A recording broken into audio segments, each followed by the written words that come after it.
Hey everyone, thank you so much for watching today's video. In this video, I am going to show you this midnight kind of inspired smoky eye. I haven't done a smoky eye like this in a while, so I felt like it was about time. I also received some complaints from people saying they wanted to see something else because I have been doing quite a lot of neutral looks lately. So it's nice to do something a little bit more bold and using some color today, so I can't wait for you guys to see how I did this. So first I primed my eyelids and I'm using this white color, which is a palette from Pure Cosmetics in collaboration with Raw Beauty Christie. This white eyeshadow in this palette is actually incredible. All the shades in this palette are really good, but especially this white one I absolutely love to use underneath the brow bone. So I'm just going to apply it on the highest point underneath the brow. This is going to create kind of like a transition effect, which you will see later on why I'm doing this. Now I'm going in with this palette from Be Perfect Cosmetics and Stacey Marimua, which I think is number 3. I'm not quite sure, but I will make sure to put all the products in the description bar. So I'm starting with this soft kind of light pinky purple shade, blending this all the way from the inner corner to the outer corner and blending this all over my crease using a Sigma Beauty E40 brush.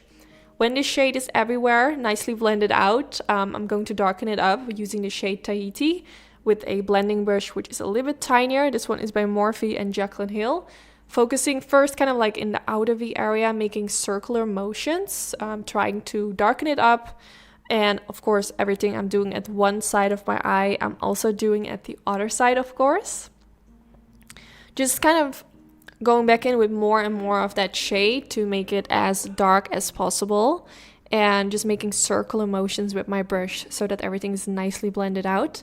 Now I went in with a tinier brush, focusing at the inner corner of the eye because I want the darkness to be at the inner part of the eye and also at the outer part of the eye. So I'm going to do the same thing with this shade. I'm just going in with darker and darker shades, but slowly building it up by adding a darker shade. You first always want to make sure you go in with a light shade first to work on a transition, and then slowly go in with darker shades to build up the color. Now I'm going in with this Sigma Beauty Wicked Gel Eyeliner, which is a basic black gel eyeliner. I'm going to use this in the same places where I just blended the eyeshadows. So first focusing at the outer V area, kind of pressing the product in there, and also making kind of like circular motions to kind of blend it out.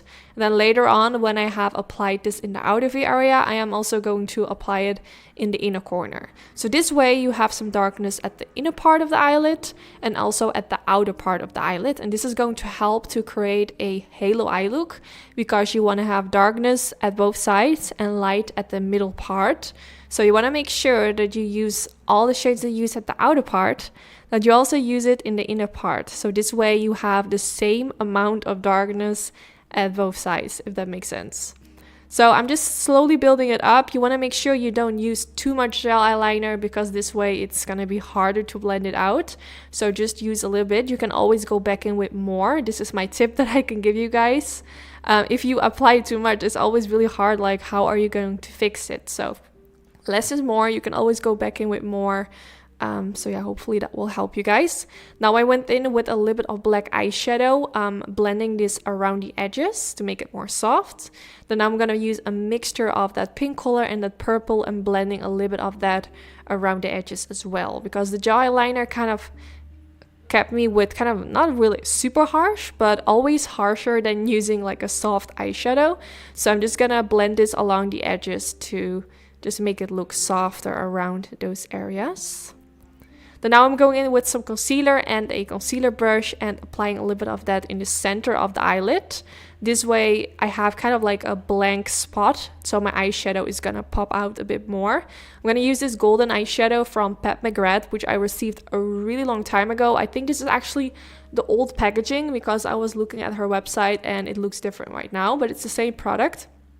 So using this in the center of the eyelid, such an incredibly beautiful eyeshadow, and I blended up quite high.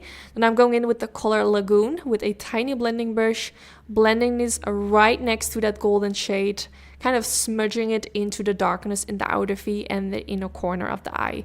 So this way you kind of get a transition from dark to the blue to the golden, and it kind of gives a really cool effect. I have to say, at this point I was kind of like, oh my god, is everything gonna look great? Because I felt like it was looking kind of weird, but at the end everything's gonna look so bomb and so original. I don't know, I don't think I've done a look like this before, and even though the color combination is maybe not something you would think of or not really choose for, I think it actually looks really cool at the end. So yeah, this makes me kind of happy, because sometimes getting out of your comfort zone, trying some new stuff, can actually bring you to an eye look that you never thought of, if you know what I mean. So I used a black pencil in the waterline. The one I used is from Rimmel London. It's actually a really good one. Actually, one of my subscribers recommended it to me a while ago, so I want to say thank you to that person. It's actually a real long time ago, so I don't know who said it, but I was at the drugstore and I just had this vision, like, that I just randomly remembered someone telling me, so I decided to buy it, and it's actually really good. So now I'm going to use that light blue color underneath the lower lash line. I also used a little bit of black eyeshadow, which you saw me doing earlier, but I was talking. So I first used black eyeshadow, and then I went in with the blue, and I'm going to use the color Lilac, which we used all the way at the beginning to use as a transition shade. And I'm blending a little bit of that in the inner corner area. You can also do like a highlight kind of shade, but I felt like maybe that would get off the distraction. You know, we used that golden in the center of the eyelid, so I felt like if I would use a similar shade in the inner corner, like something sparkly, the attention would go less to the eyelid, if that makes sense. So I felt like it would be better to keep it matte. So I used some mascara, and I used these lashes from Be Perfect, and then this is the